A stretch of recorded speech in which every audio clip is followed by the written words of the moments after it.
तदर्पित अखिलाचारः सन काम क्रोधाभिमानादिकम तस्मिन्नैव करणीयम। नमस्कार मित्रों, ये जो सूत्र है ये नारद भक्ति सूत्रों का 65वां सूत्र है, जिसे हम आज गहराई से समझेंगे। तो आइए सबसे पहले इसके अर्थ को समझते हैं। तो जो सूत्र वो कहता है, तदर्पित अखिल आचारः सन, अर्थात संपूर्ण आचरण उसको अर्पित कर लेने पर काम क्रोधाभिमानादिकम, अर्थात काम क्रोध अभिमान आदि को तस्मिन्नैव करणीयम, अर्थात उस पर ही करना चाहिए। तो यहाँ पर नारद मुनि कहते हैं कि अपने संपूर्ण आचरण को उसके अर्पित कर लेने पर व्यक्ति को काम क्रोध और अभिमान आदि यदि होते भी हैं तो वो जो है उसको भक्त को भगवान पर ही करना चाहिए। अर्थात भक्त को यदि काम उत्पन्न होता है या क्रोध उत्पन्न होता है या उसके भीतर अभिमान उत्पन्न होता है, तो ये जो भावना उसके भीतर उत्पन्न हो रही है इसको भी उसे भगवान की ओर ही प्रक्षेपित कर देना चाहिए, क्योंकि उसने अपने संपूर्ण आचरण को जो है भगवान के अर्पित कर दिया है। इसलिए तो यहाँ पर हमको जो बात समझनी है वो ये है कि जो भक्त होता है वह वास्तव में भगवान के अस्तित्व के अलावा किसी अन्य के अस्तित्व को वह मानता ही नहीं है।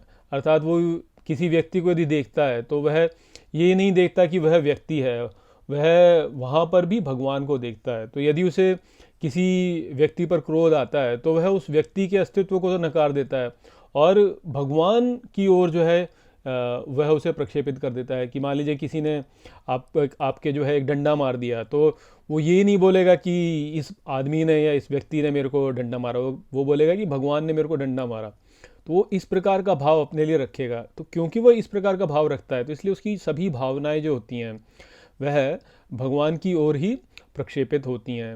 अर्थात हमको इस जगत में केवल और केवल भगवान को ही देखना है और अन्य किसी को हमें देखना ही नहीं है, या उसके अस्तित्व को हमें महत्व ही नहीं देना है। तो मान लीजिए कि आपके कार्यालय में मान लीजिए कि आपका कोई आपसे वरिष्ठ कोई अधिकारी है, तो आपको जो है उस वरिष्ठ अधिकारी के अस्तित्व को महत्व नहीं देना है, अपितु उस वरिष्ठ अधिकारी के पीछे भगवान जो है उसको महत्व देना है कि भगवान मेरे वरिष्ठ अधिकारी हैं जो कि मुझसे ये करवा रहे हैं। और ठीक इसी प्रकार से यदि कोई हमसे दुर्बल व्यक्ति है, वो यदि हमसे कुछ मांगता है तो हमको जो है उसमें भी यही सोचना है कि भगवान हमसे मांग रहे हैं। अर्थात इस संपूर्ण जगत में जिस भी किसी से हम यहाँ पर परस्पर कोई क्रिया कर रहे हैं तो हम वास्तव में किसी एक व्यक्ति या किसी एक इकाई से परस्पर क्रिया नहीं कर रहे हैं।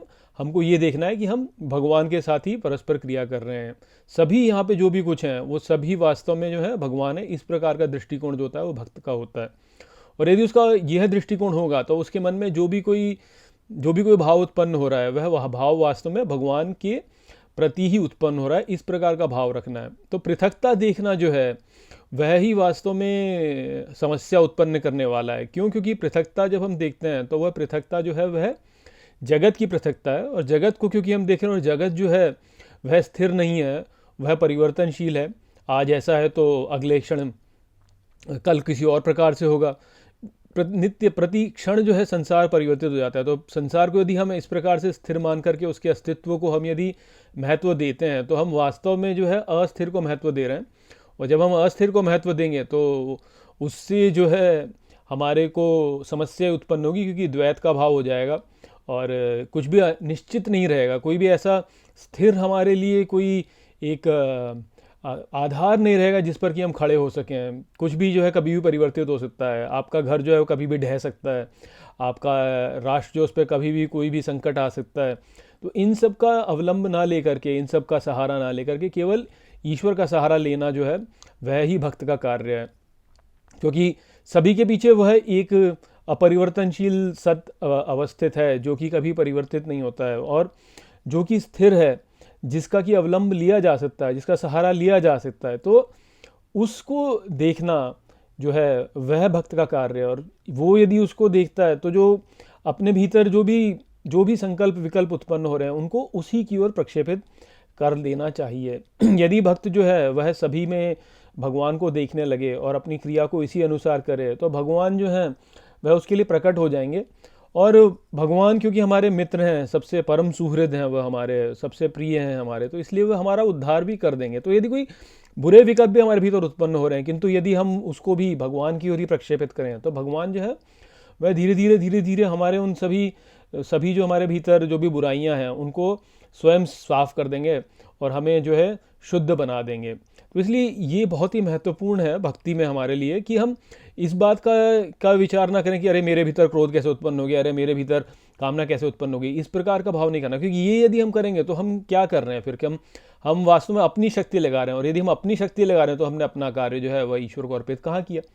तो इसलिए ईश्वर को यदि अर्पित करना है तो जो कोई हमारे भीतर निकृष्ट विचार भी यदि आ रहे हैं तो उनको भी जो है ईश्वर के अर्पित करके ये बोला जाए कि मैं तो गलतियों का पुतला हूँ, मेरे भीतर तो ये सारी कमियां हैं, इनको आप ही ठीक कीजिए। अब ये उत्पन्न हो रहा है तो इसी प्रकार से उत्पन्न हो रहा है, अब आप ही जो है आप ही इसको ठीक कीजिए। ऐसा नहीं कि मैं अपनी ताकत से जो अपनी शक्ति से इसको ठीक कर लूँगा, मेरे भीतर गुस्सा कैसे आ गया, मुझे गुस्सा आ ही नहीं सकता, मेरे अंदर ये लालच कहाँ से आ गया, मुझे तो लालच आ ही नहीं सकता, मैं तो ये उसको ठीक कर सकता हूँ, उसको ठीक कर सकता हूँ, मेरे अंदर ये है, मेरे अंदर वो है। इस प्रकार की भावना नहीं रखनी है, क्योंकि ये यदि हम कर रहे हैं तो हम वास्तव में क्या कर रहे हैं, हम अपनी शक्ति लगा रहे हैं। हम ये सोच रहे हैं कि मेरे भीतर जो है प्रतिभा है कि मैं अपने क्रोध पर जो है नियंत्रण पा सकता हूँ, मेरे भीतर प्रतिभा है कि मैं अपने काम पे नियंत्रण पा सकता हूँ, और यदि ये करूँगा तो क्या अभिमान उत्पन्न होगा इससे कि मेरे भीतर है प्रतिभा, दूसरे के अंदर नहीं है, देखो मैं उनसे श्रेष्ठ हूँ, मेरे भीतर तो है, दूसरे के अंदर नहीं है। इस प्रकार का भाव उत्पन्न होता है।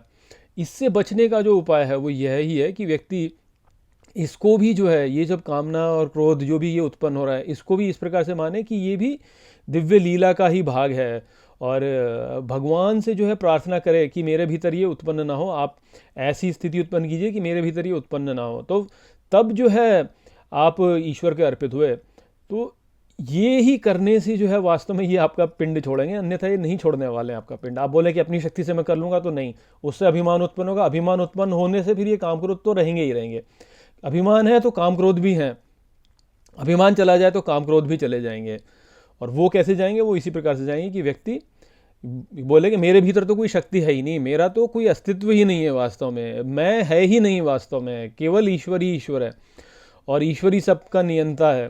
तो मेरे भीतर यदि काम क्रोध उत्पन्न हो रहे हैं तो भगवान ये भी आपको अर्पित है, अब आप ही संभालो, आप ही इसको ठीक कर सकते हो, तो इसे ठीक कर दीजिए। इस प्रकार की प्रार्थना करें यदि, तो ही बात बनेगी। वो यहाँ पे नारद मुनि बता रहे हैं। तो आशा करता हूँ कि मैंने इस सूत्र को आपको अच्छे से समझा दिया होगा।